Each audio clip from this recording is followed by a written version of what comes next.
प्रेम से बोलिए दुर्गा महारानी की।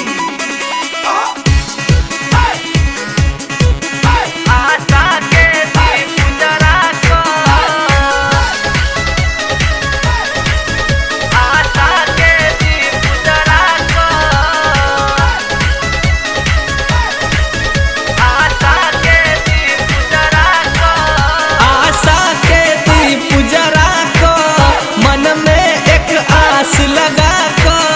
हम एलो शरण में मैया तोरे पर ध्यान लगा को माँ तोरे शरण में सब हक मन सा पुरई छै गे तोरे कृपा सा सब हक दिन घुरई छै गे माँ तोरे शरण में सब हक मन सा पुरई छै गे तोरे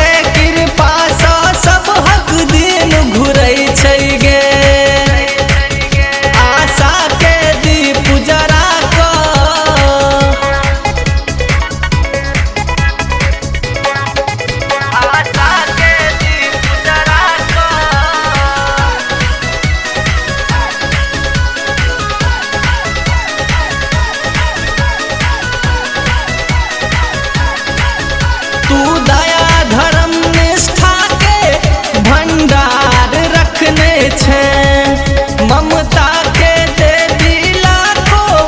उपकार केने छे तू दया धर्म निष्ठा के भंडार रखने छे ममता के देवी लाखों उपकार केने छे हम हूँ छी तोरे भरोसे तो हमारे हमर ने दोसे सब हक तू मन सा पुरेले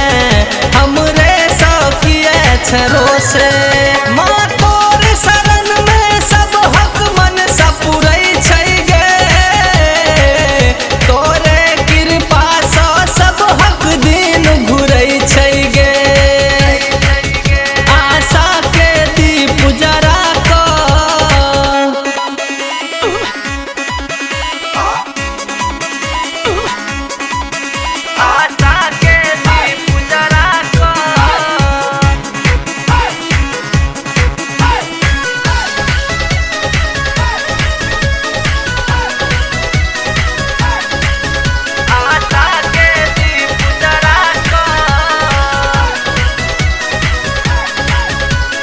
पूत कपूत मतैयो संतान तोरे छी तोरा सा अलग रहब ने पर जान तोरे छी छौ पूत कपूत मतैयो संतान तोरे छी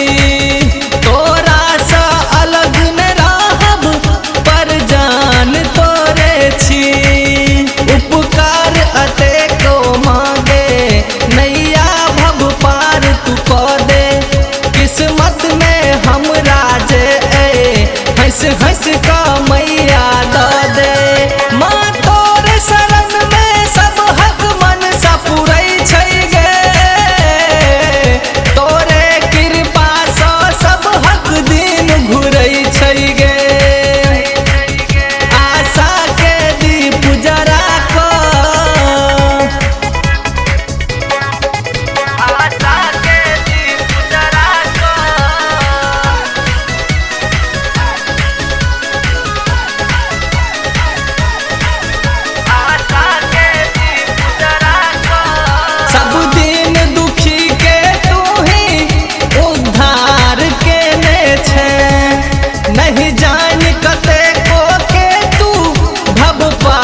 विपतिया